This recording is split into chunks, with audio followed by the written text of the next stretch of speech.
Buenas tardes. Agradecemos su presencia en este webinar de Universidad Levet. Está con nosotros la doctora Georgina Galindo Hueso. La doctora Galindo es anestesióloga egresada de la Universidad de Guadalajara. Es algólogo intervencionista formada en el Instituto Nacional de Cancerología y la UNAM. Actualmente trabaja en el sector privado. El día de hoy, en colaboración con Universidad Levet, nos presenta el tema Estimulación medular como tratamiento para el dolor crónico. Las indicaciones para los asistentes son las siguientes. En la parte superior de su pantalla encontrarán unos iconos. Uno de ellos es un signo de interrogación. Si durante la ponencia tuvieran alguna duda, pueden agregarlas dando clic en el icono mencionado. Si el acceso fue a través de un teléfono celular, en la parte izquierda encontrarán el icono con el signo de interrogación para agregar sus preguntas. Al finalizar la ponencia se da respuesta a cada una de ellas. Sean bienvenidos. Cedo los micrófonos a la doctora Galindo. Muchas gracias por invitarme, gracias Levet. Pues es un honor para mí estar aquí. Les vamos a hablar, como ya les presentaron, del neuroestimulador. Espero que quede claro. Vamos a tratar el tema de una forma un poco clara y un poco sencilla para que todos los participantes pues podamos entenderlo de una forma adecuada y que no nos queden pues pocas dudas o ninguna duda de preferencia. De cualquier forma, como ya les dijeron, si existe alguna duda, pues por favor anótenla y pues empezamos. Gracias. Bueno, en este caso vamos a hablar sobre la neuroestimulación medular para el tratamiento del dolor crónico. Primero tenemos que empezar por qué es el dolor y cuál es nuestra definición en general. Bueno, el instituto que es el más cercano a una definición correcta y el que estudia el dolor, nos lo refiere como una experiencia sensorial y emocional desagradable asociada a una lesión tisular. Sin embargo, aquí es bien importante manifestar que esta lesión puede ser real, quiere decir que puede estar en ese momento o puede ser potencial o puede estar descrita en términos de dicho daño, es decir, que ya no está una lesión como tal, ya no es visible, pero se generó un daño tal que cronificó este dolor. Bueno, el dolor funciona como sistema de alarma para el propio sujeto, es decir, que nos cuida. El dolor es para cuidarnos, sin embargo, cuando se cronifica, bueno, el dolor ya es una patología. ¿Cuál es la principal causa de consulta médica? El dolor. Increíblemente es el dolor, ni siquiera un cáncer ni un diabético. El dolor genera costos económicos gigantes. Llámese desde 500, 600 hasta 700 billones de dólares anuales. Y esto es un estimado. Se estima que todavía esto puede ser hasta el doble. Es la principal causa de ausentismo laboral y de discapacidad. Si nosotros vemos que un paciente o los pacientes con cáncer generan un gasto o un costo económico a las naciones de aproximadamente 250 billones y luego vemos que el dolor nos genera 560, bueno, entonces estamos hablando que por lo menos el doble de gasto. Y entonces esto es una repercusión y no solo para la persona o para la familia, sino a nivel pues nación. Y bueno, hay diferentes factores que van a modular cómo percibimos el dolor. El dolor es muy personal, ya como esa definición se dio.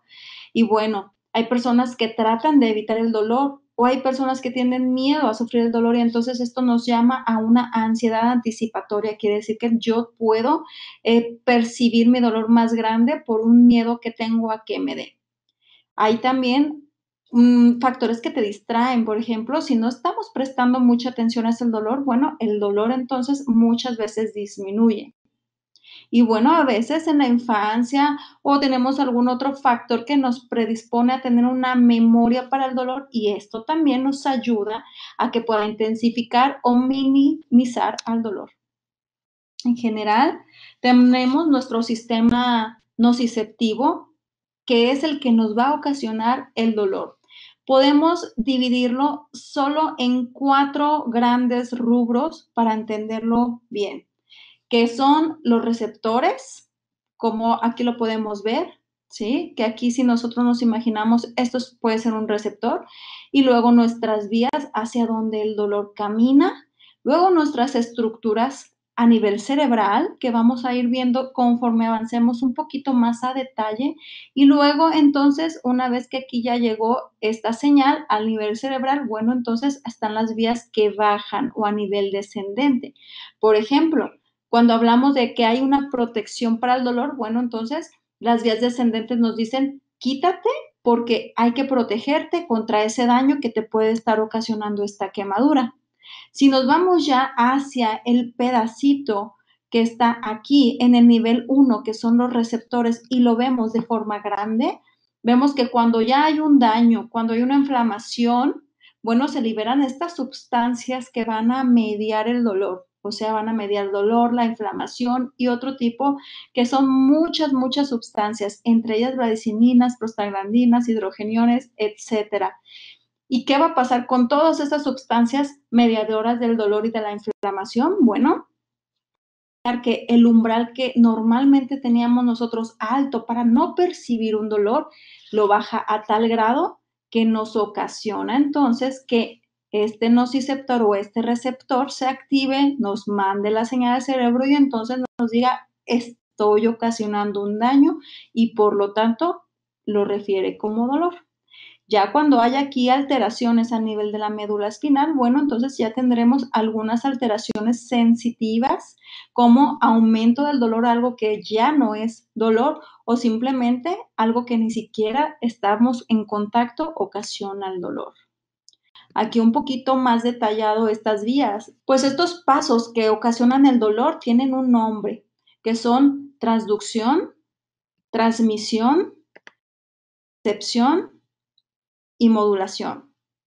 En el orden es primero la transducción. La transducción quiere decir que es el proceso en que los estímulos nocivos van a llegar, van a actuar, se van a convertir a un estímulo eléctrico porque nuestro cuerpo se traduce a un estímulo eléctrico y después se transmite para poder llevarlo hacia la propagación de nuestro sistema nervioso central o hacia nivel medular. Esto es la transmisión. Quiere decir aquí contacto, aquí camina, que es la transmisión. Luego viene la modulación, que es a nivel medular, que es donde o bien yo permito que mi señal pase al cerebro o bien ahí la inhibo o bien al regreso, en este momento hago que disminuya esa percepción del dolor. Quiere decir que este pedazo a nivel medular es un factor muy clave, muy interesante, donde nuestro sistema, que es en el que estamos, nuestro objetivo, el neuromodulador, va a funcionar. Quiere decir que a partir de aquí nosotros podemos evitar que la señal suba y evitar que de aquí camine para acá. ¿Ok? Y bueno, al final es la percepción, que ya es cuando llega a nuestra corteza. Y si nos vamos todavía a nivel de neurotransmisión, a nivel de estas son células, bueno, se viene el daño y entonces hay una liberación, como ya vimos, las sustancias y bueno, pues hay muchos neurotransmisores, hay mucha liberación de iones y bueno, ¿qué ocasiona? Todo esto ocasiona una inflamación. Y hay unas interneuronas que se llaman, que estas nos van a ayudar a equilibrar. Quiere decir que, bueno, estas van a tratar, por decirlo de alguna forma, que esto disminuya, que esto no ocurra y que esto no se sensibilice. Sin embargo, cuando ya hay una cronificación, que estas neuronas o interneuronas inhibitorias mueran y por lo tanto todo esto se ve bien facilitado para que sea un ciclo que perpetúe, es decir, un ciclo que no se va a acabar y es cuando ya viene una patología, ya cuando el dolor ya no es fisiológico o ya no es protector. Y aquí, bueno, pues otra imagen representativa, ¿no? Como veíamos el daño a nivel, por ejemplo, clásico de una quemadura a nivel de la piel, se traduce como algo eléctrico, se modula a nivel periférico, luego se modula a nivel central, y aquí está, se transmite hasta la región medular y después llega a una modulación supramedular, es decir, a nivel de la corteza. ¿Para qué? Para nosotros decir, bueno, me duele, ok, lo siento de esta intensidad, lo siento de estas características, es ya cuando nosotros lo interpretamos. Y después viene hay las fibras que les comentaba, hay las que inhiben. Sin embargo, cuando hay una cronificación, estas ya no están actuando. Y bueno, nosotros ya hicimos un diagnóstico. Bueno, en este momento ya sabemos que el dolor existe, en este momento ya sabemos que se cronifica, en este momento ya tenemos un diagnóstico, es un dolor. ¿Cómo aparece? ¿En dónde está localizado? Si a irradiarse o no hacia alguna estructura anatómica, cómo lo siente el paciente y si hay algo que lo alivia, ya sea farmacológico, no farmacológico, alguna posición, es de suma importancia por lo menos estas 5 preguntas para una correcta anamnesis. Posteriormente, una exploración y al final, si es necesario, algún estudio de laboratorio y gabinete que nos ayude a complementar nuestro diagnóstico. Y entonces, nosotros ya podríamos con este interrogatorio decir, bueno, ¿es un dolor agudo o es un dolor crónico? Agudo aquel que me dura menos de 3 meses y crónico aquel que dura más de 3 meses. Yo ya sé también con este interrogatorio si el pronóstico es mortal o no mortal. Si también yo sé con este interrogatorio si es nociceptivo, si es neuropático o es psicológico. O incluso, si es nociceptivo, también algo somático como óseo o algo visceral, pues ahora sí que cualquier víscera. Y claro, hay patologías que están asociadas al dolor en específico. Por ejemplo, el dolor agudo, bueno, alguien que lo acaban de operar, llámese cualquier cirugía, la clásica ejemplo que les mencionaba de las quemaduras, algún cólico, ¿sí? Alguna condición aguda como un infarto, por ejemplo, entre otras, muchas más que te ocasionan un dolor agudo. Sin embargo, en el dolor crónico, bueno, pues hay desde las enfermedades oncológicas, como llamábamos el pronóstico mortal, no, pero también crónicas como enfermedades discapacitantes, crónico-degenerativas, artritis, lumbalgias, ociatalgias, osteoartritis, el síndrome de espalda fallida, neuralgia posherpética, neuropatías diabéticas, en fin, pues toda una gama de diagnósticos y por ello la importancia de saber qué tipo de dolor es, porque entonces así yo le puedo ayudar o le puedo ofrecer el mejor tratamiento al paciente. En este caso en específico, este neuroestimulador es ampliamente conocido y está avalado a nivel internacional para un tratamiento de un dolor neuropático. Por lo tanto, nos vamos a meter de lleno al dolor neuropático, que ya vimos es parte de las clasificaciones. El dolor neuropático es aquel que es un daño al sistema nervioso central, para que quede claro. Se relaciona con pérdida del estímulo sensitivo hacia el sistema nervioso central. Puede ser por una lesión o alteración de este sistema, ya sea periférico o central, y puede desarrollarse y persistir, como les comentaba, aunque no haya un estímulo que esté evidente, que lo esté ocasionando. Y hay muchos pacientes que lo clásico que nos dice, aproximadamente un 80-90% nos dice, es doloroso, quemante, como un toque eléctrico. La gran mayoría nos van a referir un dolor neuropático con estas características. Pero si nosotros quisiéramos diferenciar brevemente y prácticamente un dolor somático a un dolor neuropático, bueno, el somático normalmente tenemos un estímulo muy evidente, no sé, alguna fractura, por ejemplo, ¿no? El neuropático no hay un estímulo obvio. El somático sí está bien localizado, a excepción que fuera visceral, que podría ser referido. El neuropático no. El neuropático, la gran mayoría va a ser difuso. Las características son la misma experiencia en los somáticos y en los neuropáticos. Algunos nos dicen, no, pues a mí me quema, no, pues a mí solo me punza. O bueno, ya veremos las características, pero es muy personal. En el somático, el efecto analgésico de los opioides es bueno, quiere decir que nos responden o tenemos a la gran mayoría con buena respuesta. En el neuropático, desgraciadamente, nuestro alivio es parcial, es muy poco. Y en el somático, ¿Cómo podríamos diferenciarlos? Si ya tenemos dudas en todas las anteriores, bueno, les podemos dar algún efecto placebo y solo el 20 al 30 van a responder en el somático y en el neuropático no. En el neuropático sí vamos a tener una respuesta, llámese analgésica a corto plazo, porque ese es el efecto placebo. Bueno, dentro del dolor neuropático tenemos, como ya les comenté, muchas causas. Si nosotros vemos según la localización, bueno, pues tenemos que dividirlo en central o en periférico. Y a nivel periférico, por ejemplo, algún daño de la raíz dorsal como algo quirúrgico, por ejemplo. También de acuerdo a la distribución, pues si está bien o es difuso, muy raro que esté bien localizado. De acuerdo a la etiología, puede ser traumático, isquémico, inflamatorio, neurotoxicidad o neurodegeneración, paraneoplásico, por vitaminas, oncológicos.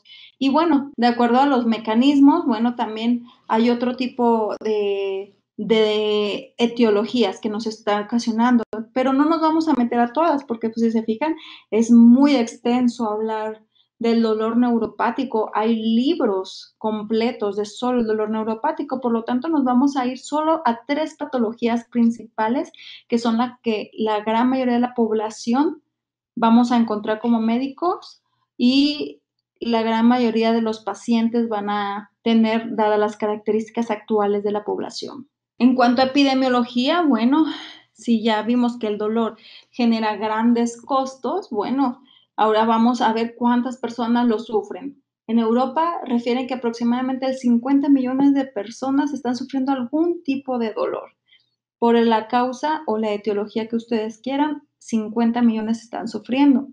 El 2% de la población en general, pero de Latinoamérica, también sufre este tipo de dolor neuropático. Y no solo es este tipo de dolor, llega tanto a cronificarse que se asocia con depresión, ansiedad, trastornos del sueño o incluso ideas suicidas, ya que el 85% tiene un impacto significativo en su calidad de vida, al grado de que pueden incluso estar en casa sin un alivio, porque como ya vimos que los opioides no les mejoran, entonces ellos tienen ideas suicidas y algunos lo logran.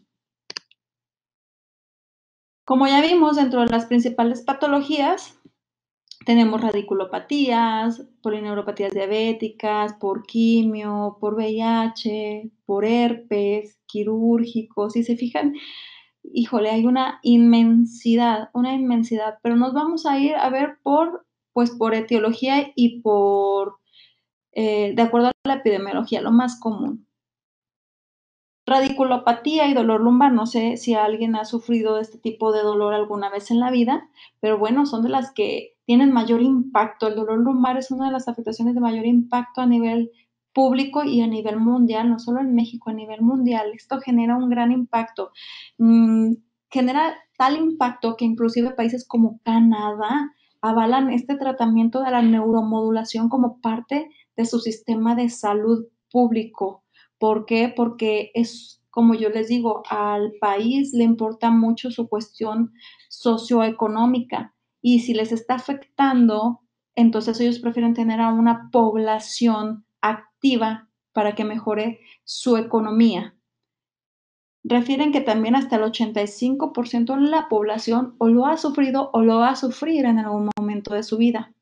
Y se ha demostrado que el tratamiento quirúrgico puede ser una terapia muy efectiva en ciertos pacientes. Sin embargo, bueno, hay casos en donde se operan y el resultado no es satisfactorio. Esto se le llama síndrome de espalda fallida. Y esto tiene definiciones diversas. Hay muchísimas definiciones. Dentro de las más avaladas, refieren que es cuando un paciente es sometido a un procedimiento de columna, el área que ustedes quieran, y aún así continúa con un dolor persistente. ¿Qué implica? Que al final de la cirugía y la recuperación no se obtuvo ni lo que el cirujano deseaba ni lo que el paciente deseaba, es decir, con las expectativas que cada quien pues armó y ninguno obtuvo un resultado satisfactorio. Esto es un síndrome de espalda fallida. Por supuesto, hay mitos y hay realidades. Y bueno, muchos piensan que este síndrome de espalda fallida son errores del cirujano o es un error porque les hicieron algún procedimiento quirúrgico. Estos son dos grandes mitos que en la actualidad están comprobados, son la mayor mentira. ¿Por qué? Porque se ha visto que hay cambios estructurales inevitables, como lo pongo en rojo, inevitables. ¿Por qué? Porque son cambios degenerativos que el propio cuerpo va a formar y por lo tanto continuará la percepción y el dolor y la perpetuación del mismo. Después nos vamos a otra patología que es la polineuropatía diabética. Esta es asintomática en la mitad de los pacientes. Sin embargo, bueno, pues puede afectar en todo el sistema nervioso central. La más periférica es la distal y la simétrica, tipo guante y tipo calcetín, como lo vemos aquí en la imagen. Esto es lo más común, que el paciente nos refiera síntomas ahí. Predomina en los miembros inferiores, sí, como en la gran mayoría es en los pies, con alteraciones en la sensibilidad como cosquilleos, como descarga eléctrica, sensación de piquetes o como un frío doloroso. Todas estas características neuropáticas el paciente te lo puede referir. Hay pacientes que también te dicen prurito, comezón. Eso es algo muy común en ellos. Y existe otra patología actualmente también muy frecuente que es neuropatías secundarias a quimioterapias. Dado que ahorita ya hay más alcance en estos tratamientos, también tenemos más efectos secundarios a los mismos. Es un dolor y pérdida de la sensibilidad en los pies y en las manos y ocurre con cualquier tipo de diferentes tipos de quimioterapias que algunas van a ser un factor más común, sin embargo, con muchos o con la gran mayoría vamos a tener este y ese dañan los nervios que van a controlar la sensibilidad, pero es raro, pero sí puede ocasionar alteración en los que controlan la movilidad, es decir, los nervios motores, no solamente los sensitivos. ¿Cuáles son las características que nos va a decir una neuropatía secundaria a las quimioterapias? Pues igual, algún síntoma neuropático como entumecimiento, hormigueo o completamente un adormecimiento del mano o de los pies. También es muy característico que sea periférico, pero aquí periférico superior. Por lo general, estos se tratan con antidepresivos, anticonvulsivos o analgésicos, inclusive también algún agente tópico como lidocaína. Y bueno, si ya hay un dolor extremo, también podemos utilizar. Sin embargo, como les comentaba, el dolor neuropático es muy difícil de controlar y de tratar y por lo tanto no son eficaces la gran mayoría y sí nos generan efectos adversos.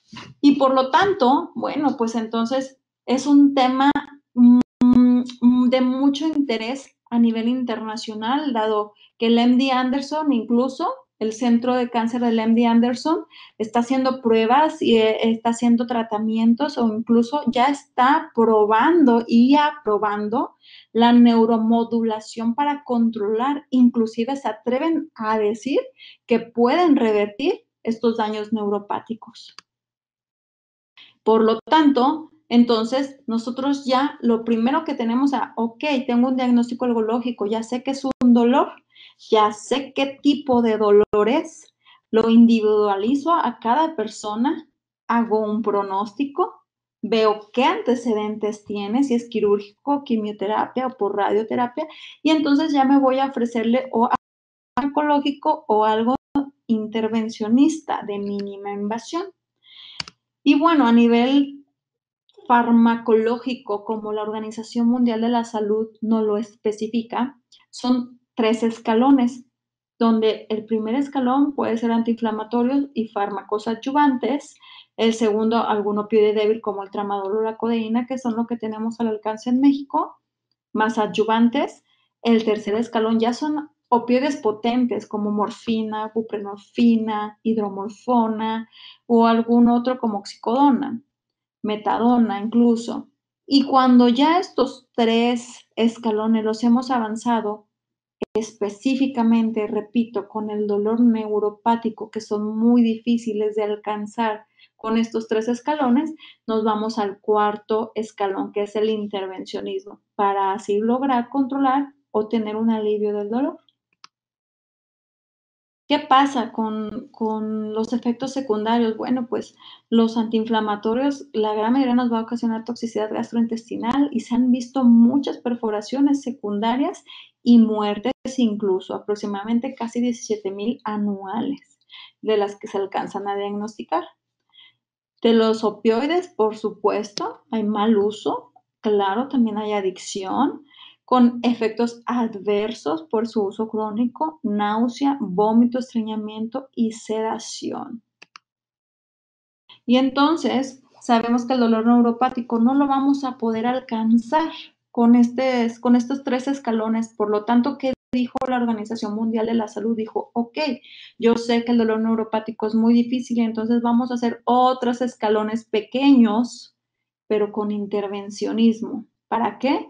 Para entonces lograr que estos pacientes tengan una y primero, de acuerdo a cada patología, sabremos si colocamos o esteroides o radiofrecuencia o la neuroestimulación. Pero la Organización Mundial de la Salud, si se fijan ustedes, deja al último los opioides intratecales. ¿Por qué? Por lo que mencionábamos de la adicción. Existe un gran problema a nivel internacional actualmente en la adicción a los opioides. Por lo tanto, la Organización Mundial de la Salud dijo, ya no podemos ofrecer el opioide a libre demanda si sabemos que es un paciente que no es oncológico y que va a tener su problema a largo plazo. Tenemos que darle otras alternativas que no le vayan a ocasionar un problema como es la adicción. Por lo tanto, lo dejan como último escalón. Y entonces, la neuroestimulación está avalada a nivel internacional por la Organización Mundial de la Salud. Y es parte de un tratamiento no farmacológico y muy frecuentemente usado en síndromes de espalda fallida, como lo vemos en la imagen. En este paciente, bueno, aquí tenemos pues su material quirúrgico y esta es una batería que vamos a ver, esto es por medio de fluoroscopía, pero aquí se demuestra que ya colocaron un neuroestimulador. Y claro, todo va acompañado de rehabilitación y fisioterapia. En este, bueno, ¿qué es el neuroestimulador? El neuroestimulador es un dispositivo electrónico que se va a implantar en el cuerpo para tratar al dolor crónico que no responde a otro tipo de tratamiento médico. Es decir, nosotros ya intentamos los 3 pasos previos, que son los farmacológicos que hablamos, y no logramos un alivio significativo. Y bueno, podríamos decir que es relativamente y entre comillas nuevo para México, pero en realidad no, en realidad se viene usando desde 1960, solo que no tenía el auge que está teniendo ahorita, donde ya el nivel de evidencia, como les menciono, es completamente avalado y no cabe duda que es el tratamiento ideal. En esta imagen vemos cómo está colocándose un electrodo tubular, ¿sí? El tamaño es parecido al de un reloj. Aquí lo podemos ver, el tamaño de su batería o del implante. Normalmente se coloca mediante procedimientos de mínima invasión en la parte baja del abdomen o, aquí si se fijan, es como a nivel de la cadera, a nivel del glúteo. Este genera suaves impulsos que se van a transmitir por medio de estos cablecitos que vemos hacia el espacio epidural dentro de la columna y por lo tanto a nivel medular, que es lo que vimos en las primeras imágenes, van a hacer que se module, por lo tanto se eliminan esas señales del dolor y no llegan al cerebro, por lo tanto no se percibe el estímulo doloroso. Básicamente, esto es como actúa el neuroestimulador. Los impulsos eléctricos es bien importante decirlo, no van a producir ningún ruido. Son completamente programables y personalizados a cada paciente. De acuerdo a sus necesidades se va a ajustar la intensidad de estos estímulos. Y bueno, algo que a mí me gusta mucho y la característica única que tiene Levet es que no ocasionan parestesias, no ocasionan sensaciones. Es como si no trajeran absolutamente nada en el cuerpo, como si fueras una persona normal que no tiene ningún implante. ¿Quién puede utilizarlo? pues aquellas personas que ya vimos sufren de dolor, sobre todo avalado neuropático al 100%, como en la espalda, cuello, brazos, piernas, que tengan más de 3 a 6 meses, que es cuando se llama crónico, o sea, cronificación del dolor. Un paciente que sea candidato a este tratamiento, se puede probar la terapia con un corto plazo, desde 3 días hasta 3 días, que se llama la fase de prueba, antes de recibir el implante definitivo. Los beneficios, se disminuye casi al instante un 50% del dolor, es decir, esta persona, si tenía un 10 del dolor, va a tener un 5, es decir, que ya su mejoría es casi instantánea. Pero bueno, se van ajustando los parámetros con estas fases de prueba. El neuroestimulador no elimina la causa del dolor. Esto es bien importante, ¿sí? No cura una enfermedad. Es decir, si nosotros tuviéramos un paciente que tiene una alteración neuropática, un síndrome comprensivo, bueno, no vamos a quitar esa causa. Sin embargo, sí vamos a eliminar el dolor. El objetivo único de esta terapia, mejorar la calidad de vida. Cuando los resultados son positivos, es posible reducir o retirar progresivamente al grado de eliminación casi completa del tratamiento farmacológico. Y por lo tanto, si lo vemos en costos-beneficios, bueno, pues supera. El costo, beneficio y costo-utilidad, para mostrar que la mayoría de las economías del primer mundo están dispuestas a pagarlo, como Canadá, es más que evidente.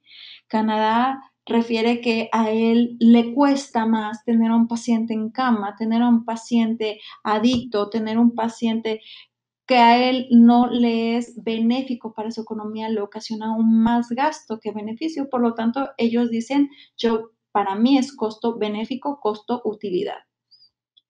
Como les mencionaba, este aparato es libre de efectos adversos, o sea, no te va a generar ningún efecto adverso como lo podría hacer algún implante con adicción de opioides, como los que liberan opioides intratecales, por ejemplo.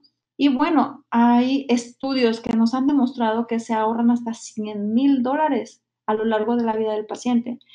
Incluso es costo efectivo, el paciente ya se ahorró todo lo que pudo haber invertido a nivel implante, cirugía y todos los gastos, al año se ha visto que se equilibran sus gastos. Sí hay efectos secundarios en cualquier procedimiento donde pueda haber alguna infección o algún hematoma, pero bueno, son realmente mínimos.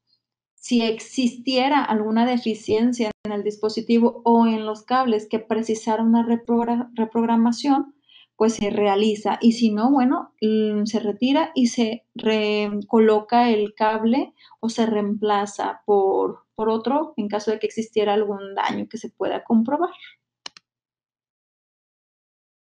Sí, también puede ocurrir una estimulación intermitente o que no logre controlar el dolor, pero esto es más que nada porque a lo mejor no se colocó de manera adecuada en el lugar adecuado, por lo tanto, solamente es cuestión de recolocación. Se puede estimular una zona inadecuada si este se mueve, el electrodo, lo que les decía, nada más se reacomoda. Y bueno, hay molestias por la colocación del implante, porque a pesar de que son de mínima invasión, no deja de ser una pequeña herida. Y también en el lugar de la colocación del implante puede haber inflamación. Eso es completamente normal y se va a eliminar con el paso de las semanas. Esta es una imagen de las diferentes etapas. Si ustedes se fijan, realmente la herida pues es chiquita, donde se va a colocar la aguja especial, donde se va a introducir el catéter o el electrodo, porque realmente es un electrodo. Después se fija, se hace una seguridad para que estos electrodos no se muevan. Actualmente ya es muy difícil que se muevan, dado que ya tienen mucha seguridad. Sin embargo, bueno, es parte de la estadística. Y después se comprueba, se hace una prueba del implante o del generador. Y entonces, una vez que ya tenemos toda la prueba positiva intraquirúrgica, se implanta este generador. Y si se fija, pues la herida es también un poquito más grande que la primera, pero son heridas realmente pequeñas. Les digo, todo se puede hacer con local y una sedación. Estas son imágenes del generador de impulso. Si ustedes se fijan, pues realmente son pequeños. Y estos son los electrodos, son diferentes vistas, ¿sí? Y este es el tubular y este es el de las paletas. Y bueno, pues Levet es el único que tiene esta paleta con una gran cantidad de electrodos de contacto. Bien, vamos a dar lectura a algunas preguntas que ya nos están dejando. Ok. Bien, aparece la primera de ellas, la hace Juan Chávez, nos dice, ¿cuándo es recomendable cambiar el tratamiento farmacológico por un tratamiento con estimulador? Bueno, cuando los efectos secundarios son importantes, que ya no los podemos controlar, y cuando nos agotamos el recurso farmacológico, como podrías decir, si ponemos una temporalidad, el paciente tendríamos que tener un control adecuado de 1 a 2 meses. Si después de ese tiempo vemos que el paciente no, ya le dimos todas las opciones que podemos tener a nuestro alcance y los efectos secundarios son importantes y no logramos la analgesia, es necesario cambiar ya el tratamiento farmacológico por el neuroestimulador. Tenemos otra pregunta más, la hace Alejandro Leiva. ¿Se tiene reportado algún porcentaje de pacientes con daño renal, gástrico o hepático debido a un tratamiento prolongado con fármacos?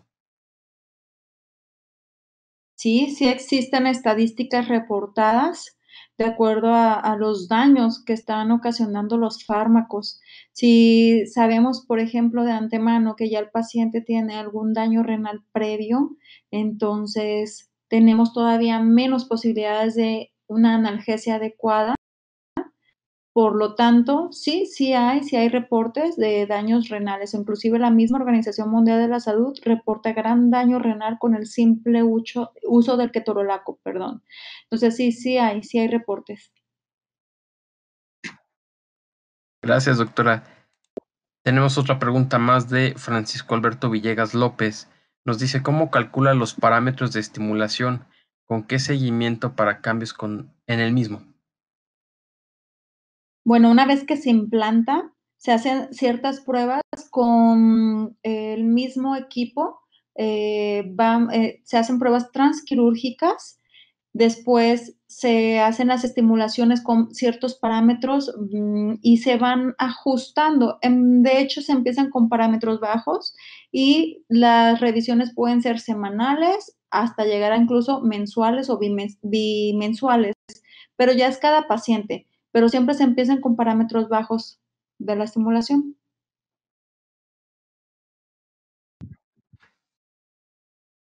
Gracias, doctora. Bien, parece ser que no hay alguna otra pregunta. Por favor, pueden escribirlas en la sección de Nada chat. más. Díganos. Solamente quiero ver lo de la última pregunta, que sí hubo un poquito de confusión. Hay que recordar que el implante no es subcutáneo, el implante es medular. Esa era como la palabra clave en la respuesta, que mejor sí pudiera ocasionar un poquito de por eso lo hicieron algunos que era un implante subcutáneo, pero no, es bien importante, es un implante medular. Esa es la gran diferencia en las respuestas. Perfecto, gracias, doctora. Bien, ya no tenemos más preguntas, doctora. ¿Algún comentario final que nos desee agregar? Ok, no, pues solamente recalcar que este es un producto, procedimiento y aparato completamente avalado a nivel internacional. Tristemente no lo tenemos en nuestro sistema de salud público, ya que pues el gobierno no es muy efectivo. Sin embargo, sí es un tratamiento eficaz y bueno, comprobado que casi el 90%, yo podría asegurar que casi el 100% de los pacientes con dolor neuropático van a tener una respuesta positiva. Y bueno, si ustedes llegaran a tener un paciente o ustedes son pacientes con un problema neuropático, pues no duden en contactarnos, algún mail, alguna estudio que les enviemos para que ustedes vean, pues que realmente esto es verídico, ¿no? Que no es algo que nosotros estamos diciendo. Hay muchos estudios a nivel internacional que nos... De acuerdo, gracias, doctora. Gracias. Bien, nuevamente agradecemos su asistencia y damos nuestro reconocimiento y felicitación a la doctora Georgina Galindo Hueso por su excelente participación en este webinar. A nuestros asistentes médicos los invitamos a contestar una breve encuesta que les aparecerá al finalizar la sesión y a que estén pendientes de próximos webinars. Hasta luego.